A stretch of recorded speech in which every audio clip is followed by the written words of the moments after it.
Welcome to another episode of 101. Let's start the show. Urban Meyer is under investigation by Ohio State. Do you think he will ever coach again? Jonathan, start us off. First of all, let me point out I don't know every single detail about the story, so if I miss a point, please call me out on it. But from my understanding, Urban Meyer knew about the situation with Zach Smith. He knew what was going on, and he reported it to a higher authority at Ohio State. But however, Ohio State never did a good job of coming down on Zach Smith, and Urban Meyer never took a step forward to say, I don't want this guy on my staff anymore.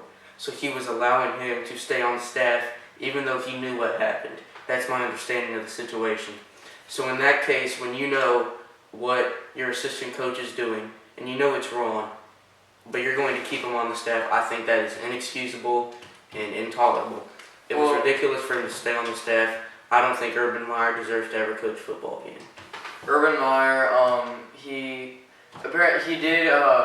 Zach Smith did deny.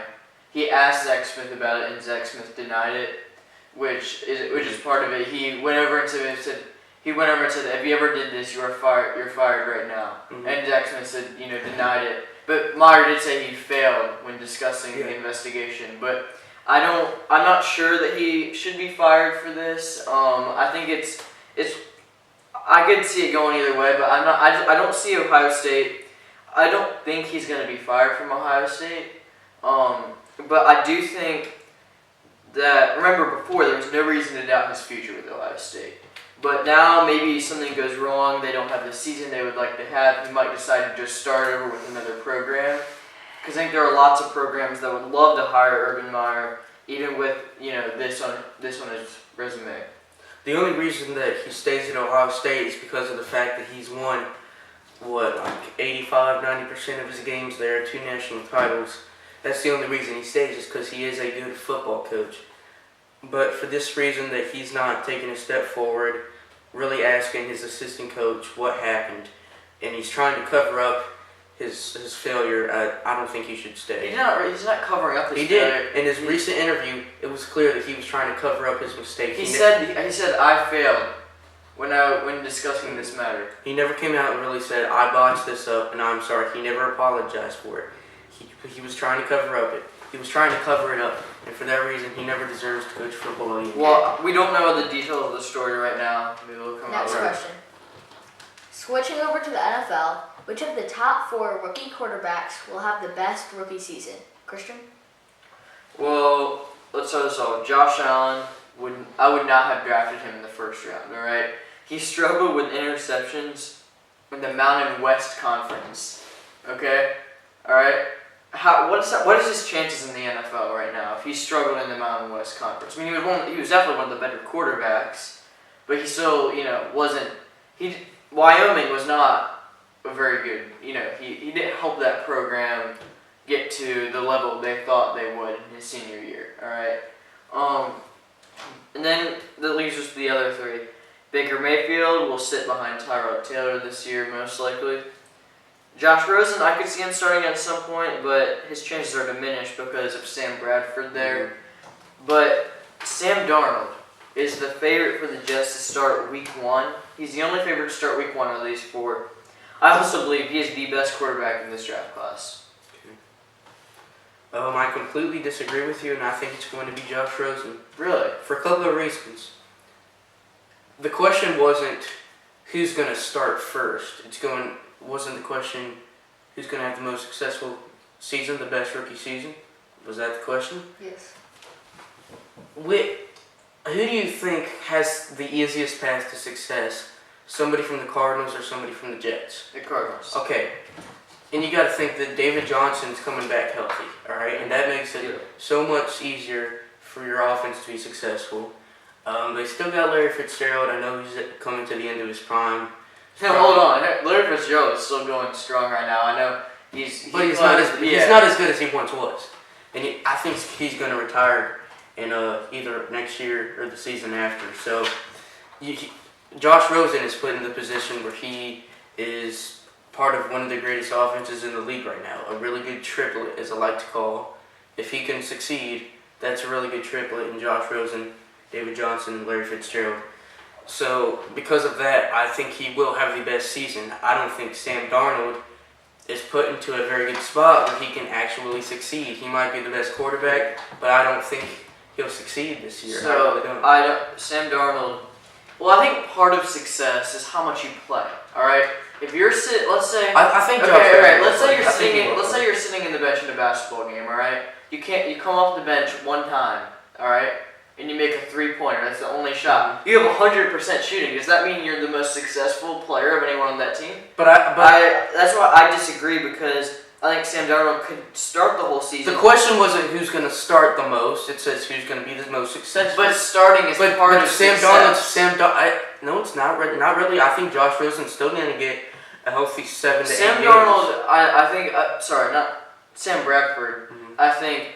I think it's going to be tough between this. Remember, Rosen has been compared to Bradford. I think he's going to be in a quarterback battle there.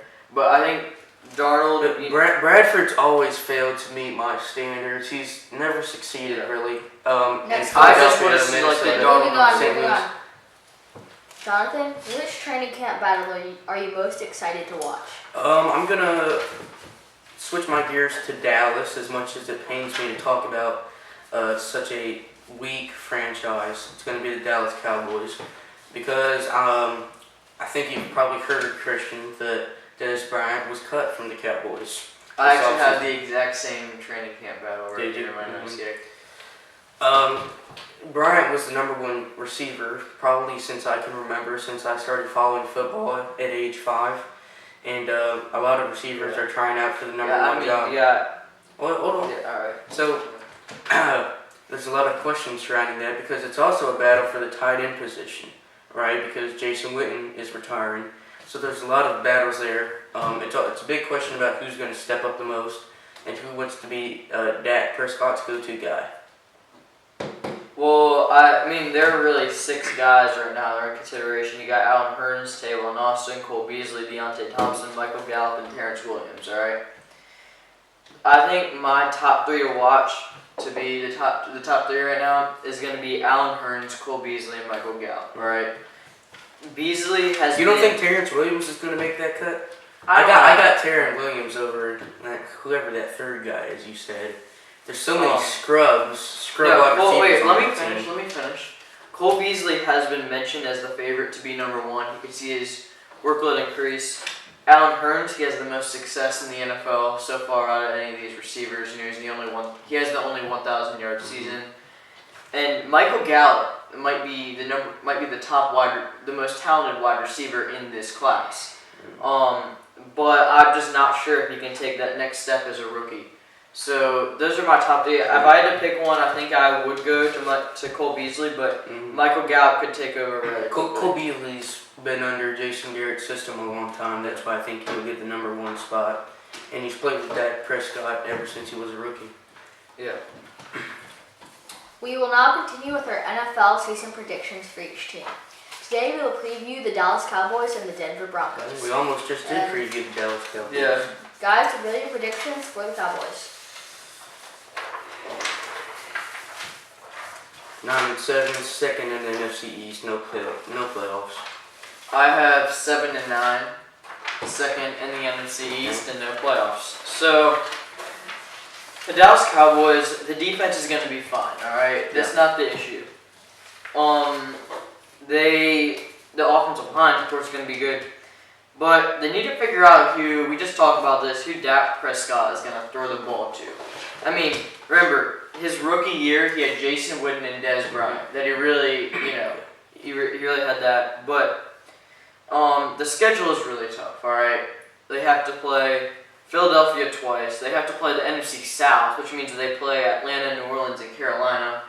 And they also play the AFC South, which means they have to play Jacksonville and Houston on the road. All right? So I don't know. I think that's going to be tough. I think it's going to be a tough schedule. I'm just not sure with the receivers. I just like teams in the NFC a lot more than Dallas right now. I got a 9-7 just because Dak Prescott and Ezekiel Elliott. I love that young duo. I still don't think they'll make the playoffs just because the NFC is so stacked. There's going to be a lot of teams in the NFC South and the NFC North battling for wild card spots. But the whole Cowboy season depends on who will step up, who's going to fill Des Bryant's role, who's going to fill Jason Witten's role. Okay, that's what the whole season is riding on. Who's going to step up? Who's going to give Dak Prescott the opportunity to get passing yards, passing touchdowns?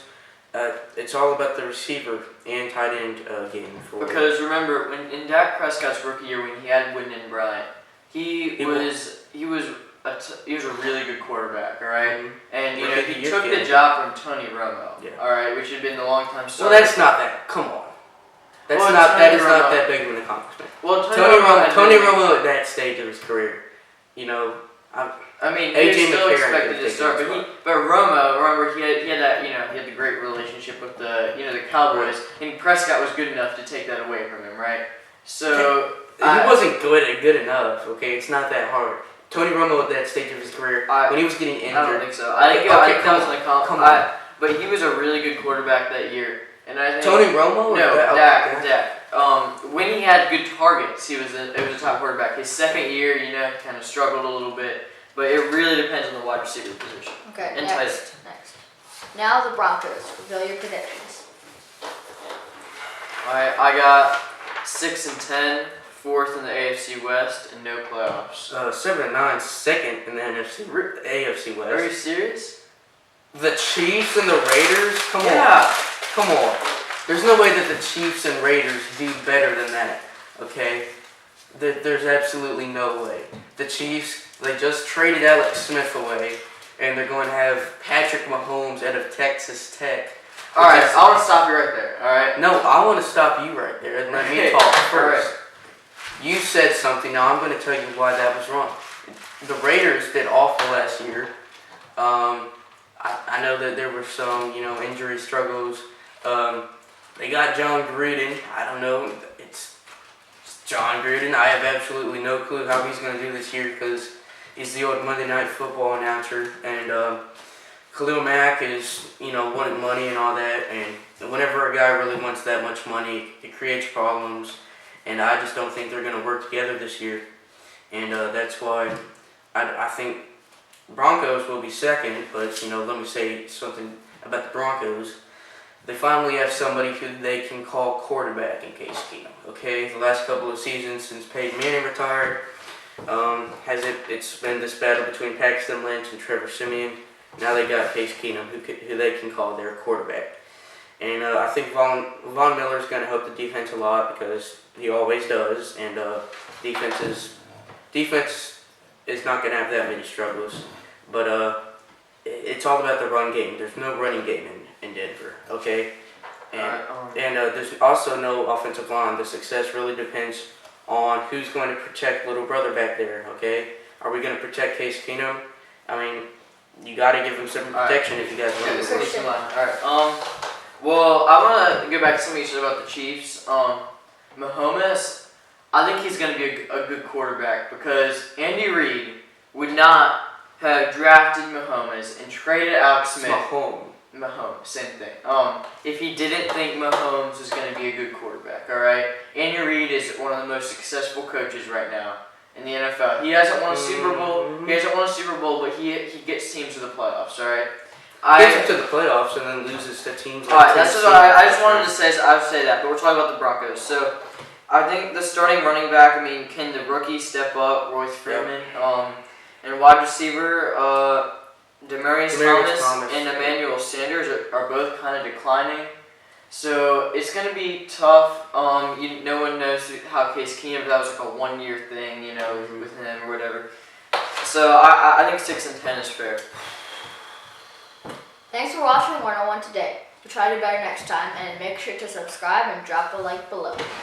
See you next time on 1-on-1. Go Nationals.